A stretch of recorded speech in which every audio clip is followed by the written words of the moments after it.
Bienvenue à toi qui regarde cette deuxième vidéo de ma rubrique Un temps dédié pour connaître Dieu. C'est avec un réel plaisir que je te retrouve afin de partager ces expériences que Dieu me donne de vivre avec lui et cela dans tous les aspects de ma vie.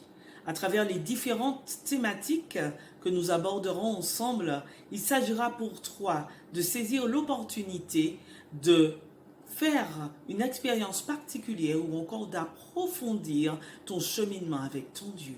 Je te souhaite une bonne écoute. Je pense donc je suis, j'existe. Quel est le fondement de mon identité? Par la grâce de Dieu, je suis ce que je suis, et sa grâce envers moi n'a pas été vaine. Loin de là, j'ai travaillé plus que tous, non pas moi toutefois, mais la grâce de Dieu qui est avec moi. 1 Corinthiens 15, verset 10. La certitude que je suis une personne merveilleuse.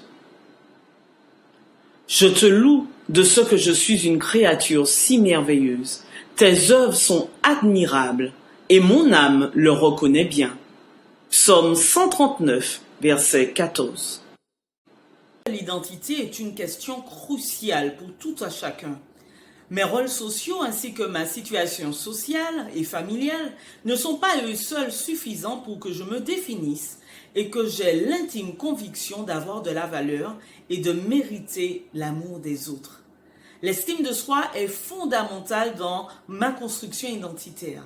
J'ai donc besoin d'avoir une bonne estime de moi et d'apprendre à m'aimer tel que je suis, avec mes qualités, mes compétences, mes forces, mes faiblesses, mes défauts, mes limites, mes points à développer, mes échecs et mes besoins. Autrement dit, d'être en bonne santé mentale, c'est-à-dire avoir une bonne connaissance de moi ayant pour effet une image de moi en rapport avec la réalité. Une image de moi positive me rendant davantage capable de faire face aux exigences de la vie. En d'autres mots, d'être plus heureuse. Dire que j'ai une bonne estime de moi, c'est avoir cette attitude intérieure qui consiste à me dire que j'ai de la valeur, que je suis unique et importante. Cette valeur, je reconnais que c'est Dieu qui me l'accorde. En effet, il m'a créé à son image et à sa ressemblance, me dit Genèse 1, verset 27.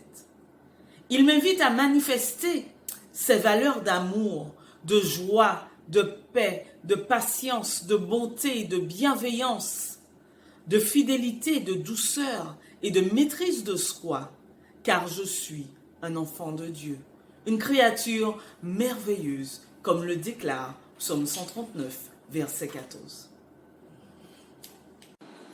Ma confiance en moi, un atout d'accomplissement personnel. L'Éternel fera de toi la tête et non la queue. Tu seras toujours en haut et tu ne seras jamais en bas, lorsque tu obéiras au commandement de l'Éternel ton Dieu. Deutéronome 28, verset 13. Que mon estime de moi augmente, ma confiance en moi également s'accroît. Je gagne en assurance et en affirmation de moi. Je suis consciente du champ de mes possibles et je reste ouverte à toute occasion et opportunité qui s'offre à moi. Cette confiance en moi ne réside pas tant dans mes caractéristiques intrinsèques, mais réside plutôt dans ma confiance en Dieu, illustrée par cette déclaration biblique de l'apôtre Paul, « Je puis tout par celui qui me fortifie », déclaration que nous retrouvons dans Philippiens 4, le verset 13.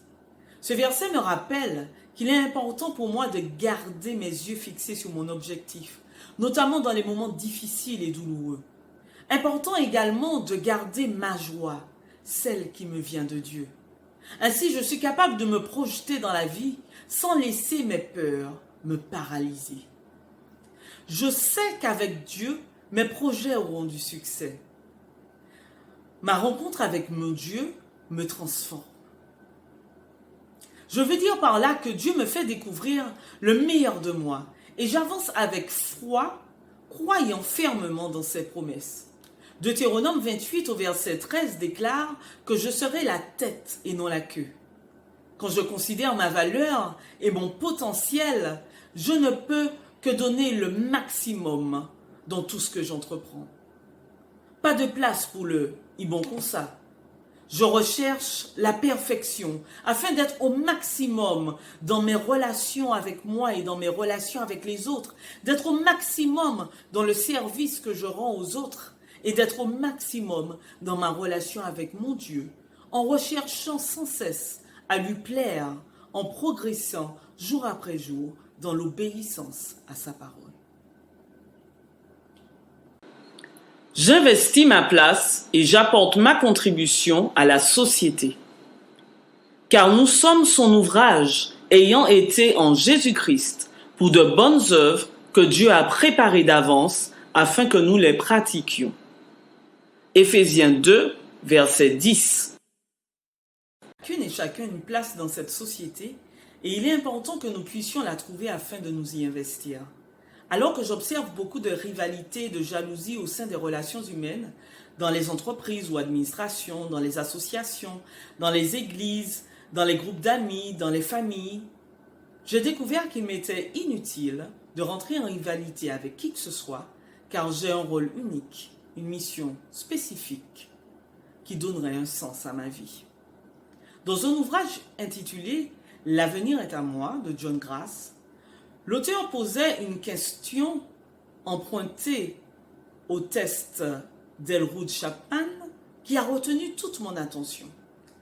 Qu'aimeriez-vous faire absolument si vous n'aviez qu'une année à vivre?